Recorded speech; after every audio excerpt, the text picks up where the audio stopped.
नमस्कार साथियों, राजस्थान एकेडमी के इस प्लेटफॉर्म पर आप सभी का बहुत बहुत स्वागत है। देखिए साथियों, आज का अपना टॉपिक रहेगा भक्ति आंदोलन। तो क्लास शुरू करने से पहले मैं आप सभी को बता देता हूं कि अगर आप हमारे यूट्यूब चैनल पर नए हैं तो आप प्लीज़ हमारे यूट्यूब चैनल को सब्सक्राइब कर लीजिए और हमारे वीडियो को लाइक कीजिए, क्योंकि जब भी हम नेक्स्ट वीडियो आएगा तो आपको अपडेट मिल जाएगा। और हम राजस्थान के सभी कंपटीशन की इसमें तैयारी करवाते हैं, और जो भी जिस क्लास में जो आपको मैटर लगे वो आप अपना मैटर अपनी हैंडबुक में, नोटबुक में उतार लें। ठीक है साथियों, तो चलिए फिर आज की क्लास शुरू करते हैं। साथियों, आज अपन पढ़ते हैं भक्ति आंदोलन के बारे में। अपन इसकी अवधारणा पढ़ेंगे, इसकी परिभाषा पढ़ेंगे, इसकी विशेषताएं पढ़ेंगे, इसके उदय के कारण पढ़ेंगे और इसके विकास के चरण पढ़ेंगे। तब अपना भक्ति आंदोलन कंप्लीट हो जाएगा। राजस्थान फर्स्ट ग्रेड में इस टॉपिक का बहुत ही ज़्यादा महत्व है। और भक्ति आंदोलन से पहले अपन ने पढ़ा था सूफी आंदोलन। अगर वो उसकी आपने क्लास नहीं देखी है तो आप हमारे यूट्यूब चैनल पे जाके क्लास देखिए। ठीक है साथियों, अब देखो भूमिका में क्या है। देखो छोटे से हमने एक भूमिका बनाई है। देखो, यदि ईश्वर एक है तो इसके इतने सारे संप्रदाय क्यों हैं। अब अपन इसका उत्तर इसमें खोजने का प्रयास करेंगे। ठीक है साथियों, अब है देखो भक्ति आंदोलन की क्या उदाहरण है। भक्ति शब्द का क्या अर्थ है। भक्ति शब्द संस्कृत के भज धातु से बना हुआ है। भज का अर्थ है सेवा करना, प्रेम करना, आराधना करना और समर्पण करना। ठीक है साथियों, ये है भक्ति शब्द का, ये भज का अर्थ सेवा करना, प्रेम करना, आराधना करना और समर्पण करना। अब देखो इसका निष्कर्ष क्या है। ईश्वर के प्रति प्रेम, श्रद्धा और पूर्ण समर्पण का भाव ही भक्ति कहलाता है। भक्ति आंदोलन की परिभाषा क्या है। देखो सामान्य परिभाषा अपन देखते हैं।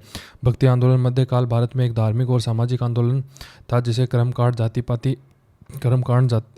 जाति पाति तथा धार्मिक कट्टरताओं का विरोध करते हुए प्रेम, भक्ति और समानता का सबको संदेश दिया था। अब प्रमुख विद्वानों के मत क्या हैं। देखो, ये नारद का क्या मत है। ईश्वर के प्रति परम प्रेम ही भक्ति है। ये साथियों भक्ति के प्रति सभी ने अपने अपने विद्वानों ने मत दिए हैं। सबसे पहले अपन ने देखा है नारद का मत। ठीक है साथियों, नारद क्या कहता है। ईश्वर के प्रति परम प्रेम ही क्या है, भक्ति है। और फिर क्या है, साडिल्य क्या कहता है। ईश्वर के प्रति परमानुरिक्ति ही भक्ति है। ईश्वर के प्रति परमानुरिक्ति ही भक्ति है। अब उसके बाद में रामानुजाचार्य ये क्या कहते हैं। ये कहते हैं पूर्ण आत्मसमर्पण ही सच्ची भक्ति है। ठीक है साथियों, अब आगे देखते हैं। देखो भक्ति आंदोलन का प्रारंभ कहाँ से हुआ। भक्ति आंदोलन का प्रारंभ कहाँ से हुआ, तो इसका प्रारंभ हुआ था दक्षिण भारत से। ठीक है साथियों, कहाँ से प्रारंभ हुआ था, दक्षिण भारत से। और प्रारंभिक संत कौन से थे, आलावर और नयनार इसके प्रारंभिक संत थे। और समय क्या है देखिए साथियों, इसके 6वीं से 9वीं शताब्दी तक इसका समय था। अब बात करते हैं। देखो भक्ति आंदोलन की विशेषताएं क्या क्या है। व्यक्तिगत भक्ति है, इसमें एकेश्वरवाद होता है, गुरु का महत्व होता है, जाति व्यवस्था का विरोध होता है, कर्मकांड का विरोध होता है, ये स्थानीय भाषाओं का प्रयोग होता है, प्रेम और मानवता पर अधिक बल दिया जाता है, सामाजिक समानता आती है, स्त्री पुरुष समानता आती है और सरल जीवन बनाने का कष्ट किया जाता है। ठीक है साथियों, अब बात करते हैं। देखो भक्ति आंदोलन के उदय के कारण क्या क्या थे। सबसे पहले अपन बात करते हैं धार्मिक कारण में क्या था। कर्मकांड, यज्ञ और बाहरी आडंबर, ये सब बहुत ज़्यादा हिंदू धर्म को प्रभावित कर रहे थे। कर्मकांड, यज्ञ और बाहरी आडंबर। ठीक है साथियों, अब ये था धार्मिक कारण। सामाजिक कारण क्या था, ये जाति व्यवस्था, छुआछूत और ऊंच नीच, इन सभी कारणों के कारण ही भक्ति आंदोलन का उदय हुआ था। ठीक है साथियों, जाति व्यवस्थाएं बहुत बढ़ गई थी, उन सभी को समाप्त करने के लिए ही भक्ति आंदोलन का उदय हुआ था। छुआछूत हो गई थी, लोग ऊंच नीच बहुत ज़्यादा देखते थे, एक दूसरे कुएं का पानी नहीं पीने देते थे, या SC ST के लोगों के साथ ये भेदभाव किया जाता था। जाति व्यवस्था थी, वर्ण व्यवस्था थी, ये सारी व्यवस्थाओं के कारण ही भक्ति आंदोलन का उदय हुआ। राजनीतिक कारण क्या था, इसमें तुर्कों का आक्रमण और दिल्ली सल्तनत था। ठीक है साथियों, इस्लाम और सूफी आंदोलन का प्रभाव, इसमें क्या है, समानता, प्रेम और मानवता, ये इस आंदोलन का बहुत ज़्यादा प्रभाव था। और धीरे धीरे ये हिंदू धर्म कमज़ोर होते जा रहा था। फिर लोगों ने बेड़ा उठाया कि हम हिंदू धर्म को और ऊंचाई तक, सनातन धर्म को लेके जाएंगे। फिर भक्ति आंदोलन की शुरुआत होती है। आर्थिक कारण क्या था, निम्न वर्ग का अत्यधिक शोषण हो रहा था। और अगर अपन किसी वर्ग को श्रेय दें कि किस वर्ग के कारण ही भक्ति आंदोलन का उत्थान हुआ था, तो वो था निम्न वर्ग के कारण ही हुआ था, क्योंकि सबसे ज़्यादा शोषण इन्हीं का हो रहा था। और आध्यात्मिक कारण क्या था, ईश्वर तक सरल मार्ग की खोज। ठीक है साथियों, ये सारी चीज़ें आप ध्यान रखना। अब अपन बात करते हैं भक्ति आंदोलन के विकास के चरण। इसमें देखो प्रथम चरण कब था, 6वीं से 9वीं शताब्दी। दक्षिण भारत में ये प्रथम चरण की शुरुआत हुई थी और इनके उस समय कौन साधु थे, आलावर और नयनार और माधवाचार्य। ठीक है साथियों, माधवाचार्य के अपन आगे डिटेल से पढ़ेंगे। और द्वितीय चरण में 10वीं से 13वीं शताब्दी, और ये दार्शनिक आचार्य हुए थे उस समय, कौन से, रामानुजाचार्य और निम्बाकाचार्य। और तृतीय चरण में क्या था, 14वीं से 17वीं शताब्दी में, और ये था उत्तर भारत में। तो तृतीय चरण उत्तर भारत से संबंधित था। ठीक है साथियों, और पहला चरण था दक्षिण भारत से। अब तृतीय चरण में इधर कौन, ये कबीर, ये नानक, गुरु नानक या तुलसी या सूर, मीरा और दादू आदि के। अब भक्ति आंदोलन का विस्तार, दक्षिण भारत और उत्तर भारत में भक्ति आंदोलनों का विकास, अपन इस टॉपिक पे चर्चा करते हैं, इसको डिटेल से पढ़ते हैं। ठीक है साथियों, देखो भक्ति आंदोलन का विस्तार। भक्ति आंदोलन का उदय दक्षिण भारत में हुआ, बाद में इसका विस्तार पूरे भारत में हो गया था। ठीक है साथियों, देखो दक्षिण भारत में 6वीं से 9वीं शताब्दी में, और अनावर ये आलावार और नयनार संत नाम से निकले, और फिर आया दार्शनिक विचार। उत्तरी भारत 14वीं से 17वीं शताब्दी, और फिर इधर ये कबीर और गुरु नानक और मीरा, तुलसी, सूर और दादू आदि ये उत्तरी भारत के लोग थे जिन्होंने भक्ति आंदोलन का अत्यधिक प्रचार प्रसार किया। दक्षिण भारत में भक्ति आंदोलन की जन्मभूमि कहा जाता है। अब प्रमुख कारण क्या है यहाँ पे जन्मभूमि कहने का, कर्मकांड का विरोध और बौद्ध और जैन धर्मों के प्रभाव को चुनौती देना, वैदिक धर्म को सरल रूप से प्रस्तुत करना, ईश्वर के प्रति व्यक्तिगत भक्ति का प्रचार करना।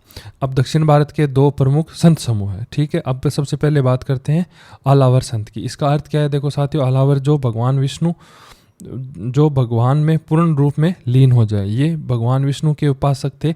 इनकी संख्या 12 मानी जाती है। इन्हें तमिल भाषा में भक्ति का प्रचार किया था।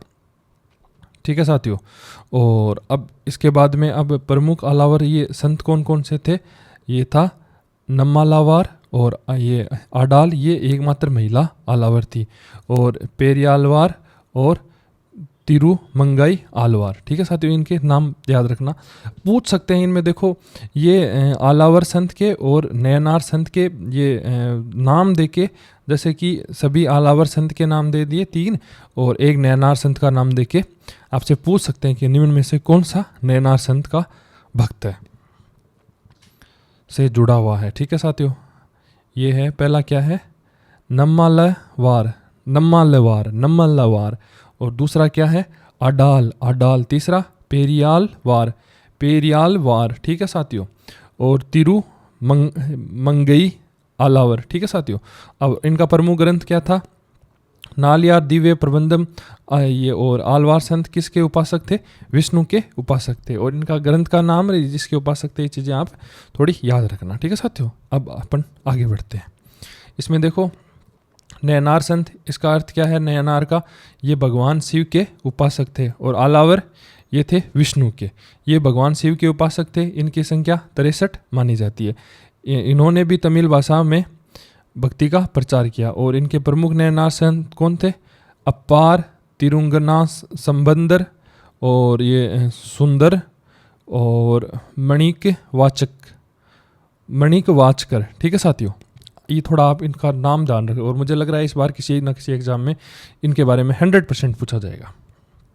और प्रमुख ग्रंथ कौन सा था उनका, इनका था तेवारम। ठीक है साथियों, नयनार संत किसके उपासक थे, ये थे शिव के उपासक। आलावार और नयनार संत में क्या अंतर है, देखो इनका अपन अंतर का क्या आधार रखते हैं, और इनके उपासक कौन थे, आलावार के तो थे भगवान विष्णु और नयनार के थे भगवान शिव, और इनकी संख्या आलावार की थी 12 और नयनार की थी 63। प्रमुख ग्रंथ कौन सा था इनका आलावार का था नालियर दिव्य प्रबंधम, और ये नयनार का क्या था, तेवारम। परंपरा कौन सी आलावर थे, वो थे विष्णु परंपरा से, और नयनार कौन सी परंपरा थे, वो थे शैव परंपरा से। अब बात करते हैं दक्षिण भारत के प्रमुख आचार्यों की। ठीक है साथियों, ये है आलावर और नयनार के बाद भक्ति आंदोलन में दार्शनिक आधार देने वाले आचार्य आए। इनका क्रम देखो याद रखें। ठीक है साथियों, पहला आया रामानुजाचार्य, फिर आया निम्बाकाचार्य, और फिर आया माधवाचार्य, और फिर आया वल्लभाचार्य। रामा नीम मध्य वल। ठीक है साथियों, ये आप ऐसे याद रख लेना, रामा नीम और मध्य और वल। रामा से रामानुजाचार्य और नीम से निम्बाकाचार्य और मध्य से माधवाचार्य और वल से वल्लभाचार्य। ठीक है साथियों, उत्तर भारत में भक्ति आंदोलन का विस्तार, इसके बारे में अपन देख लेते हैं। लगभग 14वीं शताब्दी में उत्तर भारत में भक्ति आंदोलन का व्यापक प्रसार हुआ था। अब इसका प्रसार का प्रमुख कारण क्या था? देखो, दिल्ली सल्तनत का शासक, सामाजिक असमानता, सूफी आंदोलनों का प्रभाव, सरल भक्ति जीवन की आवश्यकता। उत्तरी भारत के प्रमुख जो निर्गुण धारा के थे, ठीक है साथियों, ध्यान रखना, निर्गुण धारा के कौन कौन से संत थे? कबीर था, गुरु नानक थे, और रैदास था, और दादू दयाल था। ठीक है साथियों, अब इसके बाद में बात करते हैं सगुण धारा के। सगुण धारा में राम भक्त में कौन था? तुलसीदास था। और फिर था कृष्ण भक्ति में सूरदास, मीराबाई और चैतन्य महाप्रभु थे। ठीक है साथियों, अब बात करते हैं एक महत्वपूर्ण तथ्य की। तथ्य क्या है? देखो, भक्ति आंदोलन की जन्मभूमि दक्षिण भारत। प्रथम संत आलावर और नयनार। आलावर विष्णु के भक्त थे, नयनार शिव भक्त थे। आलावर 121 और नयनार 631। उत्तर भारत में भक्ति आंदोलन के प्रमुख प्रवर्तक कौन थे? रामानंद थे। ठीक है साथियों, अब बात करते हैं भक्ति आंदोलन के प्रमुख आचार्यों के बारे में। सबसे पहले बात करते हैं वैष्णव संप्रदाय की। भक्ति आंदोलन में दो प्रमुख धाराएं थी। पहली थी वैष्णव संप्रदाय, विष्णु राम कृष्ण के उपासक थे, और शैव संप्रदाय शिव की उपासना करने वाले थे। ठीक है साथियों, अब सबसे पहले अपन बात कर लेते हैं रामानुजाचार्य की। इनका जन्म कहाँ पर हुआ? 1000 ईस्वी में श्री पेरुबुदर में इनका जन्म हुआ था। इनके गुरु कौन थे? यादव प्रकाश थे। ठीक है साथियों, और दर्शन क्या था? विशिष्टतादेवाद। और किस संप्रदाय से थे ये? श्री वैष्णव संप्रदाय से थे। और इनके प्रमुख ग्रंथ क्या थे? श्री भाष्य, वेदार्थ संग्रह और गीता भाष्य। ठीक है साथियों, और प्रमुख विचार क्या थे इनके? ईश्वर, जीव और जगत तीन वास्तविक हैं। ईश्वर, जगत और जीव तीनों वास्तविक हैं। ठीक है साथियों, मोक्ष केवल भक्ति और ईश्वर की कृपा से ही मिलता है। आप इनको थोड़ा, ये जितना छोटा हो सके और जितना इंपॉर्टेंट चीज़ें हैं वो मैं सारी ले आया हूँ। इससे बाहर रामानुजाचार्य से आपसे कुछ नहीं पूछा जाएगा। आप चाहे एग्जाम के पहले के प्रश्न उठा के देख लेना और मेरे मैटर को देख लेना, और आप खुद कंपेयर कर लेना। ठीक है साथियों, देखो, विश्वास सबसे बड़ी चीज़ होती है। आप विश्वास करिए, जो मैं मटेरियल दे रहा हूँ वो मैं बहुत ही ज़्यादा, इनमें कम से कम 10 साल माथाफोड़ी करने के बाद दे रहा हूँ ये सारा मटेरियल। ठीक है साथियों, इनसे बाहर कुछ भी नहीं है। आप पढ़ने के तो आप चाहे 50 पेज इसमें और ऐड करके पढ़ लो, बट सारा मैंने A to Z मैटर, जो मोस्ट बातें थी जो एग्जाम की दृष्टि से आज तक जो पेपरों में पूछा गया, वो सारा सब कुछ इसमें ऐड कर दिया, और जो पूछने की संभावनाएँ हैं वो सब चीज़ें मैंने इसमें ऐड कर दी। ठीक है साथियों, अब अपन आगे बात करते हैं निम्बाकाचार्य। हाँ, अगर आपको किसी प्रकार की कोई कमी लग रही है, या आपको समझ नहीं आ रहा है, या मैं थोड़ा कोई स्पीड से बोल रहा हूँ, या आप तक कोई तकलीफ है, तो वो आप मुझे कमेंट करके उससे बताएं, ताकि उसमें सुधार किया जाए। ठीक है साथियों, मैं ही कोई इंसान हूँ, कोई ऊपर से कोई देवता नहीं हूँ, मैं ऊपर से टपका हुआ। अब है निम्बाकाचार्य का जन्म परंपरा के अनुसार दक्षिण भारत में हुआ था। दर्शन कौन सा था उनका? ये था द्वैतवाद। ये इनके दर्शन है ना, अब ये याद रखना, लास्ट में मैंने एक सारणी भी बना रखी है, अपन उसको भी पढ़ लेंगे। ये दर्शन पूछती है, आरपीएससी और आरएसएस भी ये दर्शन पूछती है। ठीक है साथियों, और ये संप्रदाय भी पूछ सकती है। संप्रदाय किस संप्रदाय से थे? निम्बाचार्य, ये थे निम्बाक्रम संप्रदाय से। उपासक देव कौन से थे इनके? राधा कृष्ण थे। प्रमुख विचार क्या था इनका? जीव ईश्वर से भिन्न है और अभिन्न भी है। अब बात करते हैं माधवाचार्य की। ठीक है, माधवाचार्य का जन्म 1238 में उडुपी में हुआ। दर्शन कौन सा था उनका? द्वैतवाद। और संप्रदाय कौन सा था? ब्रह्मा संप्रदाय। प्रमुख ग्रंथ क्या थे उनके? ब्रह्मा सूत्र भाष्य और गीता भाष्य। और प्रमुख विचार क्या था? ईश्वर और जीवन सदैव अलग हैं। अब बात करते हैं वल्लभाचार्य का। इनका जन्म कब हुआ था? 1479 में चंपारण में हुआ था। ठीक है साथियों, और इनका दर्शन कौन था? सुदादेतवाद। और संप्रदाय कौन सा था इनका? पुष्टि मार्ग इनका संप्रदाय था। उपासक कौन, किसके उपासक थे ये? उपासक देव कौन था? श्री कृष्ण। और प्रमुख ग्रंथ क्या था इनका? अणुभाष्य और सुबोधिनी। प्रमुख विचार क्या था? भगवान की कृपा से पुष्टि से मोक्ष प्राप्त होना। और चैत्य महाप्रभु इनका जन्म 1486 में नवद्वीप में। दर्शन क्या था इनका? अचित्य भेदाभेद। संप्रदाय कौन सा था? गौड़ीय वैष्णव संप्रदाय। प्रमुख विचारधारा क्या थी इनकी? प्रमुख विचार क्या था? कृष्ण भक्ति को सत्किरण और मोक्ष को सर्वोत्तम साधन माना। सातवां क्या है? पांचों आर्यों की तुलना। आचार्य और दर्शन और संप्रदाय। ठीक है साथियों, आचार्य का नाम लिख रखा है, कौन से उनका क्या कौन सा दर्शन था और कौन सा संप्रदाय था। आप चाहो तो वीडियो को रोक के आप इस चीज़ का स्क्रीनशॉट ले लेना। ठीक है साथियों, ये नीचे मैंने सारी एक सारणी बना के दे दी है। रामानुजाचार्य विशिष्टता द्वैत। और किस संप्रदाय से? श्री वैष्णव संप्रदाय से। रामानुज विशिष्ट श्री वैष्णव। रामानुज विशिष्ट श्री वैष्णव। रामानुज श्री ये विशिष्टता द्वैत और श्री वैष्णव। और अब है निम्बाकाचार्य द्वैतवाद्वैत और निम्बार्क में। ये तो याद ही हो जाएगा, संप्रदाय तो निम्बाचार्य का याद ही हो जाएगा। रामानुजाचार्य का वैष्णव और निम्बाकाचार्य का ये निम्बार्क की है। ठीक है, और ये द्वैतवाद्वैत। और माधवाचार्य का दर्शन कौन सा है? ये है द्वैत। ठीक है साथियों, और संप्रदाय कौन सा है? ब्रह्म संप्रदाय है। और वल्लभाचार्य का सुदोदेत। और इनका संप्रदाय पुष्टि मार्ग है। और चैत्य महाप्रभु ये है अचित्य भेदाभेद और गौड़ीय संप्रदाय। अब बात करते हैं उत्तर भारत में प्रमुख भक्ति या संत के बारे में अपन बात कर लेते हैं। पहला, उत्तर भारत में भक्ति आंदोलन का प्रारंभ। दक्षिण भारत से उत्तर भारत में पहुंचा। उत्तर भारत में इनके सबसे प्रमुख प्रवर्तक रामानंद माने जाते हैं। और रामानंद ने भक्ति को सभी जातियों और सभी वर्गों के लिए खुला बनाया है। ठीक है साथियों, अब बात करते हैं रामानंद की। इनका परिचय देख लेते हैं थोड़ा सा। रामानंद उत्तर भारत में भक्ति आंदोलन के प्रथम महान प्रचारक थे। वे रामानुजाचार्य श्री वैष्णव परंपरा से जुड़े हुए थे, लेकिन बाद में उन्हें स्वतंत्र रामानंद संप्रदाय का विकास किया था। इनका जन्म कब हुआ? लगभग 14वीं शताब्दी में। जन्म स्थान के बारे में मतभेद है, प्राय दक्षिण भारत में इनका उल्लेख मिलता है। दक्षिण भारत से ये उत्तर भारत में आ गए थे। कार्य क्षेत्र क्या था इनका? वाराणसी था। ठीक है साथियों, प्रमुख सिद्धांत क्या थे? राम भक्त पर बल दिया, जाति पाति का विरोध किया, सभी वर्गों के शिष्य बनाए और लोक भाषा में उपदेश दिए। शिष्य कौन कौन थे इनके? देखो, कबीर, रेदास, धन्ना, पीपा और सेना और साधना। गुरु कौन थे इनके? रामानंद थे। और ठीक है साथियों, अब अपन बात करते हैं कबीर जी के बारे में। कबीर जी का परिचय। कबीर निर्गुण भक्ति की धारा के सबसे प्रमुख संत माने जाते हैं। जन्म लगभग 1398 ईस्वी में। ये थोड़ा बहुत सभी में मतभेद मिलता है। और सामान्यतः ये वाराणसी में माने जाते हैं। पालन पोषण, नीरू और नीमा जुल्हा परिवार ने इनका पालन पोषण किया था।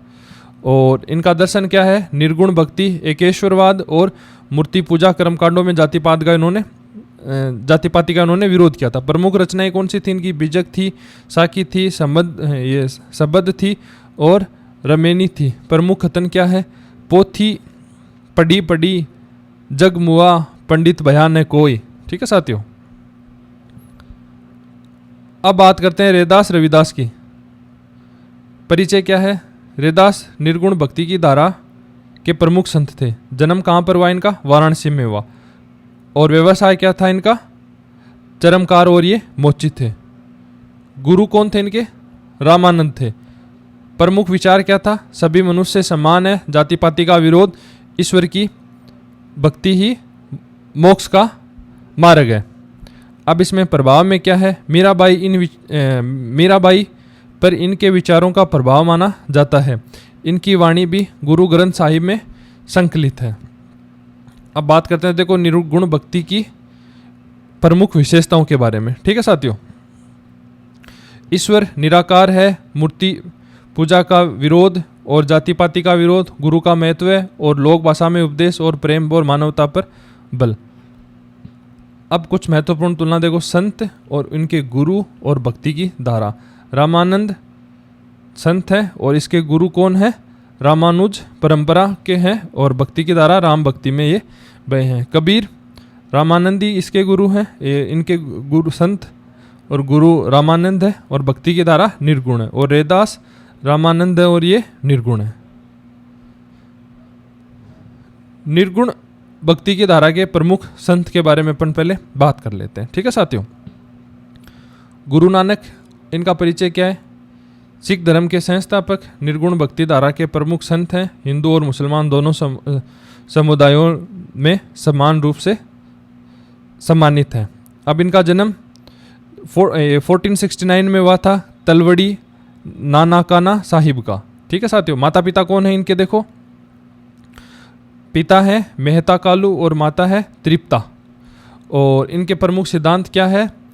एक ओकार यानी एक ईश्वर, नाम जपना, कीरत करनी, ईमानदारी से आजीविका, बंड छकना, मिल बांट कर खाना, जाति पाति का विरोध करना, अंधविश्वास और कर्मकांड का विरोध करना। ये अंधविश्वास और ये जाति पाति कर्मकांड बहुत ज़्यादा बढ़ गया था। तो लगभग ये जो ये था भक्ति आंदोलन था, ये सारा इसी के जाति पाति कर्मकांड इसी के इर्द गिर्द घूम रहा था। ठीक है साथियों, और इनकी यात्राएं 4 प्रमुख इनकी उदासियां थी। भारत और तिब्बत, श्रीलंका, मक्का, बगदाद आदि क्षेत्रों की इन्होंने यात्राएं की। और उत्तराधिकारी गुरु अंगद देव हैं। अब बात करते हैं दादू दयाल की। दादू दयाल का परिचय राजस्थान में सबसे प्रसिद्ध निर्गुण संतों में से एक है। दादू दयाल के संस्थापक, दादू पंथ के ये संस्थापक थे। दादू दयाल जन्म 1544 ईस्वी में। परंपरा के अनुसार अहमदाबाद के। कार्य क्षेत्र क्या है इनका? सांबर, आमेर और नरेना। प्रमुख सिद्धांत क्या दिया था? ईश्वर एक है, जाति पाति का विरोध, प्रेम और मानवता पर बल और गुरु का महत्व है। और प्रमुख रचना क्या है इसकी? दादू वाणी है। प्रमुख शिष्य कौन थे इनके? रज्जब और ये सूरदास और गरीबदास इनके प्रमुख शिष्य थे। अब बात करते हैं नामदेव की। नामदेव का परिचय क्या है? नामदेव महाराष्ट्र के ये प्रसिद्ध संत थे और बिठोड़ा और बिठुल के उपासक थे। जन्म इनका लगभग 1270 ईस्वी में नरसिंह वाड़ी में हुआ था। इनकी विशेषता क्या थी नामदेव की? भक्ति को सभी के सरल रूप में बनाया। इनकी वाणी के कुछ भाग गुरु ग्रंथ साहिब में संकलित किए गए हैं। ठीक है साथियों, अब है धन्ना। इनका परिचय क्या है? धन्ना राजस्थान के प्रमुख संत थे। जन्म कहाँ पर हुआ इनका? धुआं टोंक क्षेत्र के आसपास इनका जन्म हुआ था। विशेषता क्या थी इनकी? सरल और ये निकटपट भक्ति, किसान परिवार से संबंधित थे और रामानंद की परंपरा से जुड़े माने जाते हैं। अब बात करते हैं पिपा की। पिपा का परिचय क्या है? पिपा राजस्थान के गागरोन के शासक थे। बाद में राजपट त्याग कर संत बन गए। गुरु कौन थे इनके? रामानंद थे। और प्रमुख विचार क्या है? भारी आडंबरों का विरोध और आंतरिक भक्ति का बल। भारी आडंबरों का तो विरोध इन्होंने इसलिए किया था क्योंकि ये शासक थे ना। ठीक है, और अन्य प्रमुख निर्गुण संत कौन थे? सेना थी, साधना था और रज्जब था और सुंदरदास था। अब एक सारणी है देखो क्विक रीजन के लिए। गुरु नानक, और इनकी पहचान क्या है? सिख धर्म के संस्थापक हैं। दादू दयाल दादू पंथ के संस्थापक। नामदेव महाराष्ट्र के ये संत हैं। और धन्ना एक किसान संत है। पिपा एक गागरोन के पूर्व शासक थे। और अब है सगुण भक्ति की धारा। बात करते हैं सगुण भक्ति का परिचय। सगुण भक्ति का अर्थ, सगुण भक्ति की विशेषताएं और राम भक्त और कृष्ण भक्त में अंतर है। अब है राम भक्ति शाखा। पहला है तुलसीदास। परिचय क्या है देखो? राम भक्ति शाखा में सबसे महान कवि हैं। रामानंद परंपरा के प्रमुख संत हैं। रामानंदी परंपरा के प्रमुख संत हैं। भगवान राम को मर्यादा पुरुषोत्तम के रूप में स्थापित किया है। ठीक है साथियों, अब बात करते हैं इनके जन्म की। जन्म इनका 1232 ईस्वी में हुआ था और राजापुरा में इनका जन्म हुआ था। और इनके तुलसीदास के गुरु कौन थे? नरहरि दास थे इनके गुरु थे। प्रमुख रचनाएं कौन सी थी इनकी? रामचरितमानस, विनय पत्रिका और कवितावली और गीतावली और देहावली और हनुमान चालीसा। ठीक है साथियों, और एक तथ्य है देखो, रामचरितमानस की भाषा कौन सी है? अवधी भाषा है। और तुलसीदास को लोकनायक कवि भी कहा जाता है। और राम भक्ति शाखा की विशेषताएं: भगवान राम के उपासना करते थे, मर्यादा और धर्म पर बल देते थे और आदर्श जीवन का संदेश देते थे और अवधी भाषा का प्रयोग करते थे। अब बात करते हैं कृष्ण भक्ति शाखा की। कृष्ण भक्ति में कौन थे? सूरदास था। परिचय क्या है देखो, कृष्ण भक्ति की शाखा एक महान कवि थे, वल्लभाचार्य के ये शिष्य थे और अष्टछाप के सर्वश्रेष्ठ कवि थे। प्रमुख रचनाएं कौन सी थी इनकी, सूर सागर, सूरसरावली और साहित्य लहरी। ठीक है साथियों, सूरदास की जितनी भी रचनाएं थी उनमें सब में पहले स था, ठीक है, ये ध्यान रख लेना थोड़ा। विशेषता क्या थी, बाल कृष्ण की लीलाओं का अत्यंत सुंदर वर्णन किया था इन्होंने। अब मीराबाई क्या परिचय, राजस्थान के महान कृष्ण भक्त संत थी। इनके पति कृष्ण को उन्होंने अपना पति का आराध्य मानती थी। जन्म हुआ लगभग 1498 में और कहाँ पर हुआ, कुड़की में विवाह हुआ था इनका भोजराज से। और इनका गुरु कौन था, परंपरा के अनुसार रैदास का प्रभाव माना जाता है। और प्रमुख रचनाएं मीरा के पद, नरसिंह जी का मायरा। तथ्य है क्या है देखो, राजस्थान में सबसे प्रसिद्ध कृष्ण भक्त संत थी।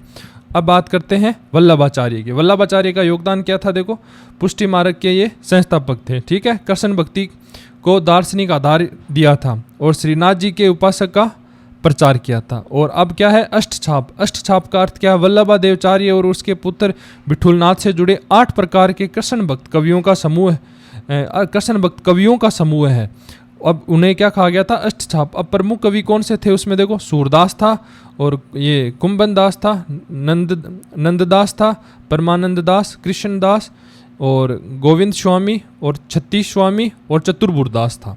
ठीक है, और अब उसके बाद में बात करते हैं रस खान की। मुस्लिम कृष्ण भक्त कवि थे और ब्रिज भाषा में इन्होंने रचनाएं की थी और प्रमुख रचना थी इनकी प्रेम वाटिका।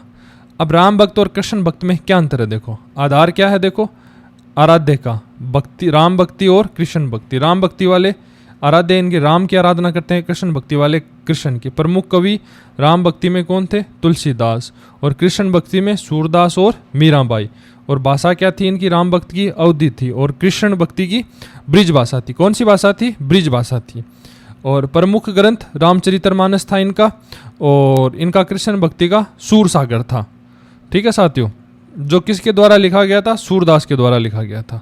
अब देखो एक सारणी बना रखी है अपन ने, इसको थोड़ा सा ध्यान से पढ़ लेना और आप इसका स्क्रीनशॉट भी ले लेना और अपने नोट्स में ये लिख भी लेना, क्योंकि ये बहुत महत्वपूर्ण सारणी है। ठीक है साथियों, हर एग्जाम में मैं आपको गारंटी के साथ ये लिख के दे सकता हूँ, इस सारणी में से हर एग्जाम में क्वेश्चन पूछा जाएगा। जिस सिलेबस में ये है टॉपिक है तो उससे इस सारणी में से 100% क्वेश्चन आएगा। भक्ति आंदोलन के प्रमुख आचार्य और संत, उनके समकालीन प्रमुख शासक, प्रमुख उपाधि, पहचान और एक महत्वपूर्ण तथ्य। ठीक है साथियों, इसमें मैंने ऐसा कुछ छोड़ा ही नहीं जो है नहीं, पूछेगा ही पूछेगा। पहला है पियोग आलवार। ठीक है, पियोग आलवार ये भक्ति संत और आचार्य, ये है आचार्य का नाम। और इसके समकालिक शासक कौन था, पल्लव शासक थे। ठीक है, प्रमुख उपाधि क्या थी इसकी, प्रथम आलवार संत थे। 12 प्रमुख आलवारों में प्रमुख थे ये। ठीक है साथियों, और दूसरा है अडाल। पल्लव शासन के समय ये दोनों समकालीन थे और एकमात्र महिला अलावर थी और कृष्ण भक्ति की महान संत थी ये। नम्मालवार क्या है, ये है पल्लव शासन के समय ये था और श्रेष्ठ आलवार था ये। और नाल ये दिव्य प्रबंधन के प्रमुख रचयिता माने जाते हैं ये। ठीक है साथियों, ये दिव्य प्रबंधन के रचयिता कौन है, नम्मालवार। और फिर है अपार, पल्लव शासन के समय ही ये उनके समकालीन थे दोनों और प्रमुख नयनार संत थे और शिव भक्ति के प्रचारक थे। और फिर है तिरुगना संबनंदर। ठीक है साथियों, पल्लव शासन के समय ये थे और ये इन्हें बाल संत भी कहा जाता है। और इनका ग्रंथ कौन सा था, तेवराम परंपरा। ठीक है साथियों, अब उसके बाद में है सुंदर, ये भी पल्लव समय के थे और प्रमुख ये नयनार थे और 63 नयनारों में प्रमुख थे ये। फिर है रामानुजाचार्य, ये किसके समकालीन थे, ये थे ये कुलोतुंग प्रथम के ये समकालीन थे और विशिष्टता देवत्वाद के प्रवर्तक थे और श्री वैष्णव संप्रदाय के संस्थापक थे रामानुजाचार्य। फिर है निम्बाकाचार्य, उत्तर भारत परंपरा राजपूत शासक थे परंपरागत काल में और ये क्या थे, द्वैतवाद के प्रवर्तक थे और निम्बार्क संप्रदाय के ये संस्थापक थे। उसके बाद में बात करते हैं माधवाचार्य की। माधवाचार्य में क्या थे, ये होयसला इनके समय शासक था और द्वैतवाद के प्रवर्तक थे और ब्रह्म संप्रदाय की इन्होंने स्थापना की थी। फिर क्या है, वल्लभाचार्य, कृष्णादेवचार्य और अकबर के समय ये थे। और फिर था सुधोधनवाद और पुष्टि मार्ग के ये संस्थापक थे और अष्टछाप परंपरा से ये जुड़े हुए थे। और फिर क्या है, चैतन्य महाप्रभु ये है हुसैन शाह के समय थे और गौरांग महाप्रभु के से जुड़े हुए थे और अचित्य भेदाभेद और गौड़ीय वैष्णव संप्रदाय से ये चैतन्य महाप्रभु थे। अब बात करते हैं रामानंद की। ठीक है साथियों, सिकंदर लोदी उत्तरकालीन परंपरा के समय थे, उत्तर भारत में भक्ति आंदोलन के प्रवर्तक थे और रामानंदी संप्रदाय से संबंध थे। कबीर सिकंदर लोदी के समय थे, निर्गुण भक्ति के प्रमुख संत थे और विजय किन्होंने लिखा था। अब है रैदास भी सिकंदर लोदी के समय थे, सिंध शिरोमणि ये लोक परंपरा से जुड़े थे और मीराबाई के गुरु माने जाते हैं। और फिर है गुरु नानक क्या कब के समय के थे, इब्राहिम लोदी और बाबर के समय थे, सिख धर्म के संस्थापक थे और एक ओकार इनसे संबंधित है। और दादू दयाल अकबर के समय थे और दादू पंथ के संस्थापक थे और दादूवाणी इन्होंने लिखी थी। ठीक है साथियों, अब है मीराबाई किसके, राणा सांगा और अकबर के समय थी और कृष्ण प्रेम की महान संत थी और राजस्थानी कृष्ण भक्ति के प्रमुख संत थी। अब देखो तुलसीदास किसके समय थे, अकबर के समय थे और प्रमुख उपाधि और पहचान क्या थी उनकी, लोकनायक कवि थे और क्या लिखा था उन्होंने, रामचरित्र मानस। सूरदास अकबर के समय थे और अष्टछाप के प्रमुख कवि थे और ये इन्होंने क्या लिखा था, सूरसागर लिखा था। नामदेव के समय राजा कौन थे, ये रामचंद्र देव थे और महाराष्ट्र के प्रमुख संत थे और वाणी गुरु ग्रंथ साहिब में। और फिर है धन्ना बहलोल लोदी के समकालीन थे और किसान संत थे और रामानंद के शिष्य थे। फिर है पीपा कब के थे, फिरोज शाह तुगलक के समय के थे और ये राजश्री संत थे और गागरोन के शासक और रामानंद के शिष्य थे। ठीक है साथियों, अब देखो एक वन लाइन पहचान अपन बना रखी है। अब ये भी थोड़ी सी महत्वपूर्ण आप देख लेते हैं। सारी जो मैंने ऊपर महत्वपूर्ण चीज़ें थी उनको मैंने नीचे एक थोड़े सार के रूप में भी व्यक्त करने का प्रयास किया है। अब पढ़नी ये नहीं कि ओनली ये पढ़नी है, वो भी पढ़नी है, वो भी इंपॉर्टेंट है, सारी बातें ये भी महत्वपूर्ण है। ठीक है, एकमात्र महिला आलवार कौन थी, आडल थी। विशिष्टता देववाद के प्रवर्तक रामानुजाचार्य, द्वैतवाद के प्रवर्तक मध्वाचार्य और द्वैतवाद के प्रवर्तक निम्बाकाचार्य और शुद्ध देवतावाद के प्रवर्तक वल्लभाचार्य और ये गेरांग के महाप्रभु चैत्य महाप्रभु। उत्तर भक्ति के आंदोलन के प्रवर्तक कौन थे, रामानंद थे। निर्गुण भक्ति के प्रमुख संत कौन थे, कबीर थे। सिख धर्म के संस्थापक गुरु नानक। दादू पंथ के संस्थापक दादू दयाल और लोकनायक कवि कौन थे, तुलसीदास। और अष्टछाप के प्रमुख कवि कौन थे, सूरदास। तो धन्यवाद साथियों, इसी के साथ ये टॉपिक कंप्लीट होता है। एक बार फिर से आपको एक बात बता देता हूँ कि आप हमारे YouTube चैनल को सब्सक्राइब नहीं करना न भूलें और हमारे वीडियो को लाइक कीजिए।